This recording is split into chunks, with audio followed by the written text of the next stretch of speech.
A pocos días de la elección del presidente de la Asamblea Nacional de Venezuela, Juan Guaidó, se ha mostrado optimista en seguir como la cabeza del poder legislativo.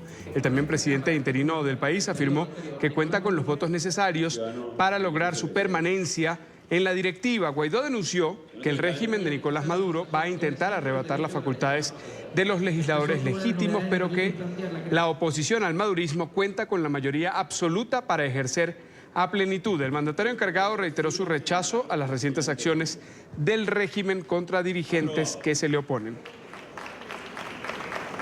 Nos acompaña Marcos Morín, analista político, licenciado en estudios internacionales. Marcos, gracias por estar con nosotros.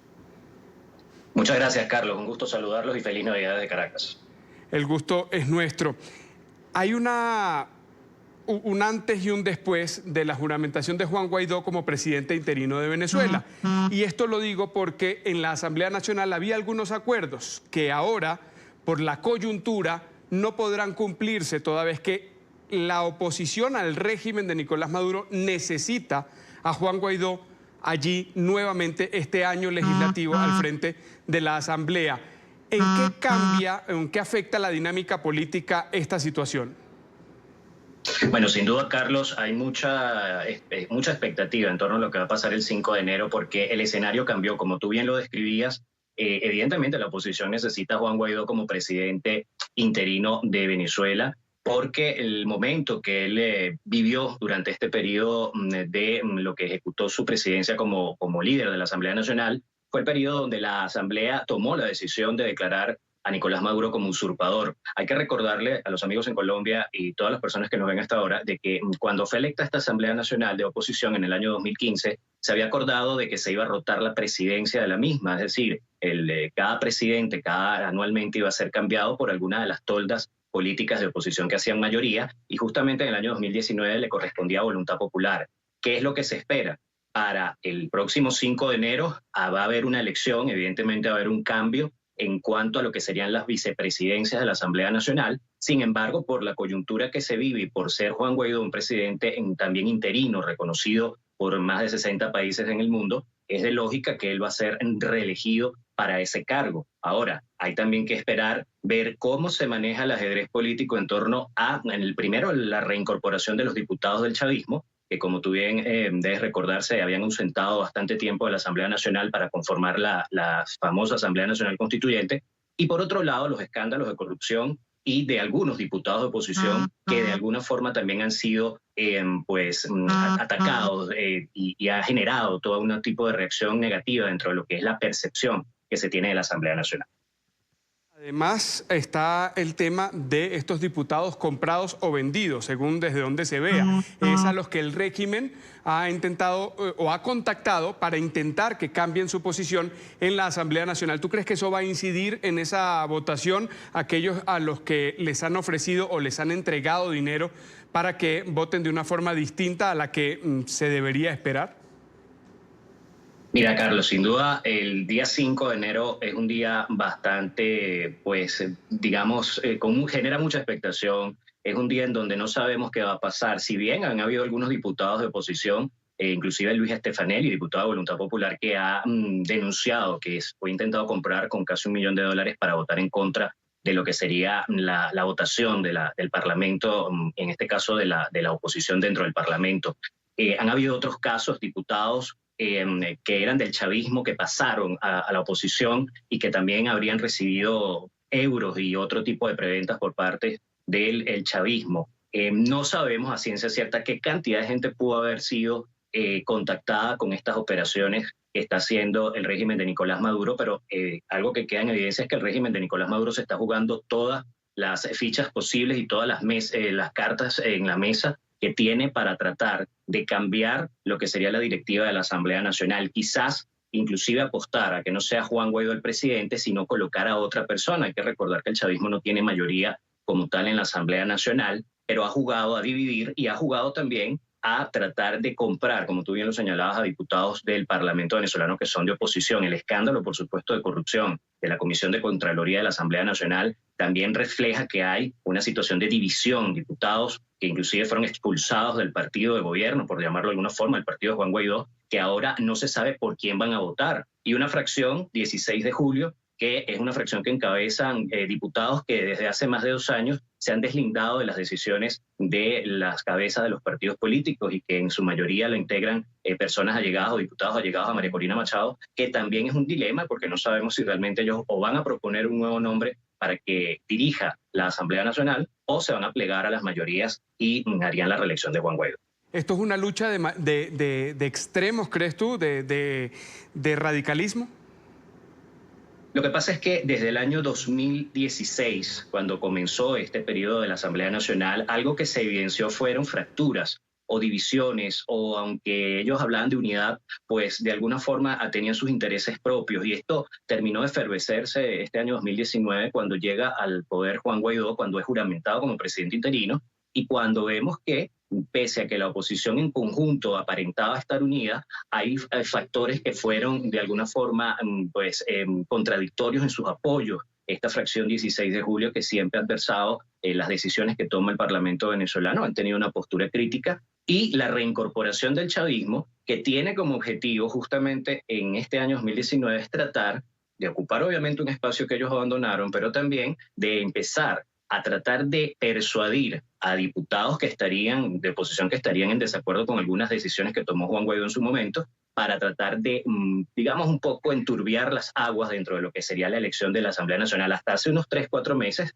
era pues impensable que Juan Guaidó no fuese reelecto como presidente de la Asamblea Nacional y por defecto presidente interino de Venezuela. Ahora quizás a pocos días de este 5 de enero no sabemos cómo va a estar tan abierta o tan clara esa elección, que presumimos que sí se va a dar, presumimos que al final va a lograr la mayoría de la Asamblea Nacional, lo que tiene de mayoría en lograr que sea Juan Guaidó quien pues ejerza esta presidencia, pero sin duda alguna esto va también a estar determinado de cómo es el ambiente previo a esa sesión del 5 de enero, que es un domingo y que es el día que debería hacerse esta elección del presidente de la Asamblea Nacional y de los vicepresidentes.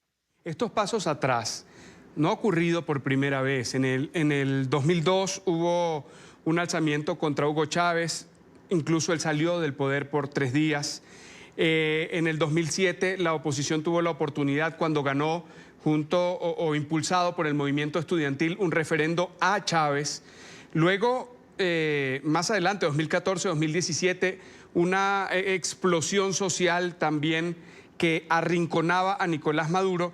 Y este año pasado, con el reconocimiento de Juan Guaidó, en este año que ha transcurrido, con el reconocimiento de Juan Guaidó en la escena internacional, que había estado un tanto prudente, digamos, entre comillas, frente a la situación de Venezuela, parecían pasos casi ya definitivos en cuanto a un cambio político en Venezuela, pero parece que cada vez que está muy cerca ese punto, hay 5 pasos hacia atrás. ¿Por qué ocurre eso? ¿Es una cuestión social o es una cuestión de la dirigencia política? Bueno, Carlos, yo creo que primero tenemos 2 escenarios. El escenario de quienes están dirigiendo el poder, evidentemente Hugo Chávez se asesoró muy bien de los cubanos, se asesoró muy bien de los rusos, se ha asesorado muy bien de gobiernos que mantienen hegemonías durante muchas décadas en sus respectivos países. Y ellos, a diferencia, esto a lo mejor suena un poco incómodo decirlo, pero ellos, a diferencia de la oposición, siempre se han mantenido unidos. Es decir, el chavismo siempre ha estado unido, el chavismo se ha quitado de encima quizás a algunas personas que no predican totalmente con lo que es su ideología, pero al final están unidos, al final siempre van en grupo a lo que tienen que ir, que es a ganar el poder y a ganar espacios. Tú bien señalabas perfectamente, de forma cronológica, todos estos episodios. Hay que recordar esa coordinadora democrática que logra la salida de Chávez en el 2002, pero que no se pone de acuerdo con cosas muy puntuales como, bueno, cambiar el alto mando militar o tratar de hacer algunas acciones, y esto conlleva a que más bien Chávez aparezca como una víctima y sea reinstalado en el poder a las pocas horas, a los pocos días. También falta, acaba de recordar en el año 2005, cuando la misma oposición se retiró de las elecciones de la Asamblea Nacional y le dio un cheque en blanco al chavismo durante 5 años en el Parlamento. El Parlamento volvió a tener oposición en el 2010. Recordemos, María Corina Machado fue en ese entonces diputada, la más votada a nivel nacional.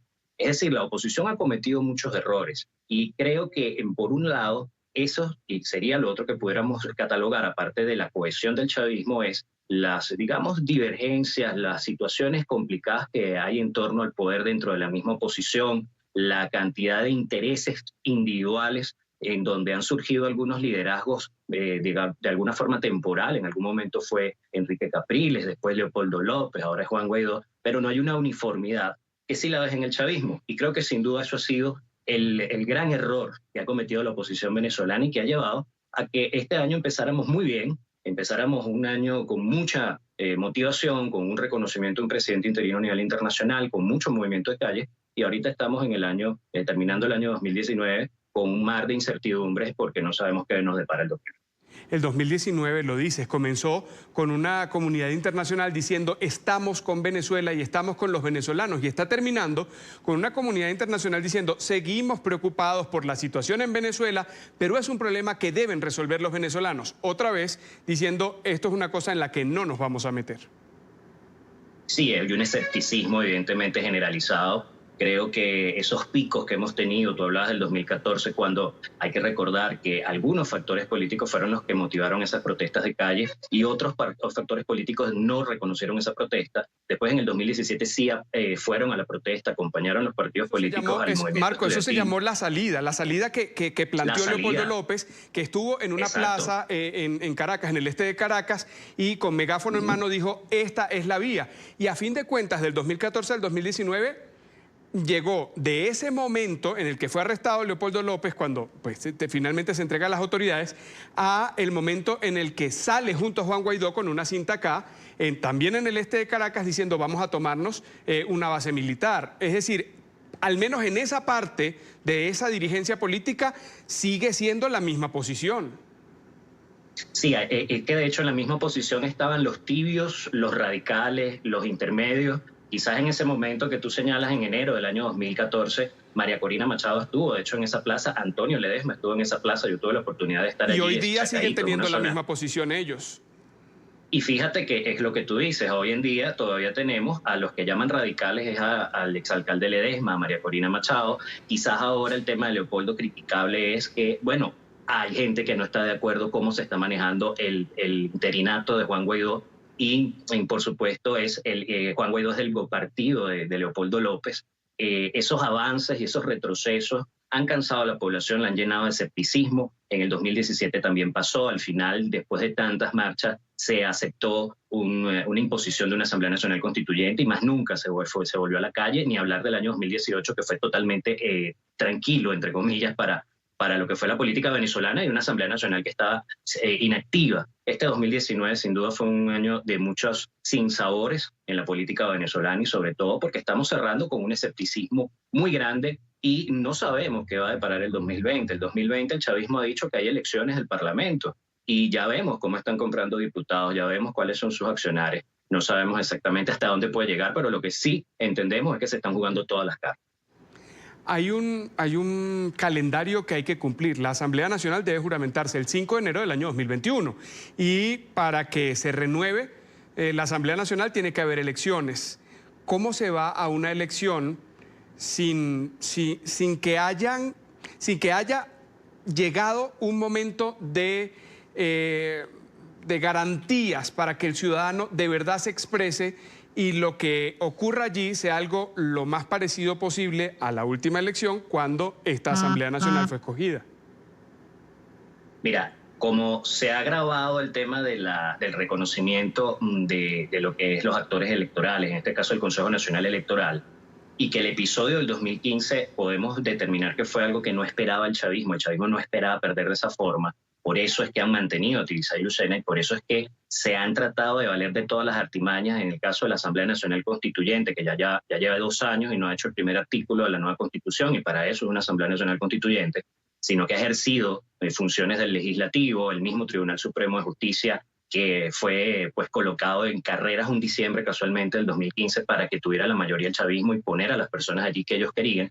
El 2020, el cronograma debería darse, si partimos de la legalidad, en unas elecciones en diciembre para el nombramiento de una nueva asamblea o la juramentación de una nueva asamblea en el mes de enero del año 2021. La gran incógnita es, bueno, si Juan Guaidó el año que viene se mantiene presidente interino, ¿qué va a hacer? Se tiene que ir también a un proceso electoral en su circunscripción para ganar otra vez la diputación, para reelegirse. Hay muchas cosas que sin duda quedan en el aire y, por supuesto, el chavismo está apostando a debilitar la Asamblea Nacional que lo ha logrado de alguna forma, pero también a buscar ese escepticismo y que la gente no vote. Y eso está sumado, por supuesto, Carlos, a la cantidad, a los millones de venezolanos que se han ido del país y que, sin duda, son en su mayoría personas que votaron por la oposición y que no pueden ejercer su derecho al voto desde el exterior. Si estuvieran inscritos, cosa que no está ocurriendo por la situación de las embajadas y consulados de Venezuela alrededor del mundo, la Asamblea Nacional tiene una circunscripción únicamente en territorio venezolano. Alguien fuera no puede escoger a un diputado. Pero desde afuera se han dado actividades, se han dado expresiones en respaldo a esas decisiones que ha tomado el gobierno interino. Esas expresiones que parecieran no verse en Venezuela, las personas han abandonado la calle, ese derecho a estar allí, a permanecer allí, reclamando no solamente por la coyuntura política, sino porque no tienen agua, no tienen luz, los servicios públicos son muy costosos, la vida está dolarizada y el sueldo en bolívares, la moneda local, no alcanza. Sí, sin duda, todos esos escenarios que tú estás describiendo son los que han generado que, por supuesto, sea muy complicado que ese mar de personas que votaron en el 2000, por ejemplo, en el 2014 a favor de Enrique Capriles, fueron más de 7 millones de votantes, y también inclusive por la Asamblea Nacional en el año 2015 pudieran ejercer ese derecho al voto, como tú bien señalabas, evidentemente desde afuera no lo pueden hacer, porque esos votantes tendrían que estar aquí para respetar, para participar en un proceso electoral dentro de su circunscripción. Pero eso, por supuesto, esas huidas de venezolanos, ese éxodo de venezolanos, esa diáspora, genera, por supuesto, que esos espacios que quedaron allí sean cambiados. Fíjate que en Venezuela ha pasado que han cambiado circunscripciones, han unido circunscripciones, han colocado personas o entre todas las trampas que han hecho a nivel electoral, movido votantes hacia otros lugares donde hay una presencia quizás más favorable del chavismo para obtener más diputaciones. Esto se denunció en el año 2015 inclusive. Y la realidad electoral, que por supuesto no deja de estar afectada por la realidad país, la situación del éxodo venezolano, te genera a ti una gran incertidumbre de ver cuántas cantidades de venezolanos están dispuestos a votar y con las garantías que se quieren, porque hay otra cosa también, Carlos, y es que hay mucha gente que no vota porque ya da por sentado que va a haber un fraude, y más con un Consejo Nacional Electoral tan criticado a nivel nacional e internacional por las decisiones que se tomaron a nivel electoral en los últimos años y sobre todo en la última década. Quiero agradecerle a Marcos Morín, analista político, licenciado en estudios internacionales, por este análisis cerrando el 2019, revisando lo que podría esperar a la política venezolana el 2020. Gracias por haber estado con nosotros. Un abrazo, Carlos, desde Caracas, Venezuela. Feliz Navidad. Hasta pronto.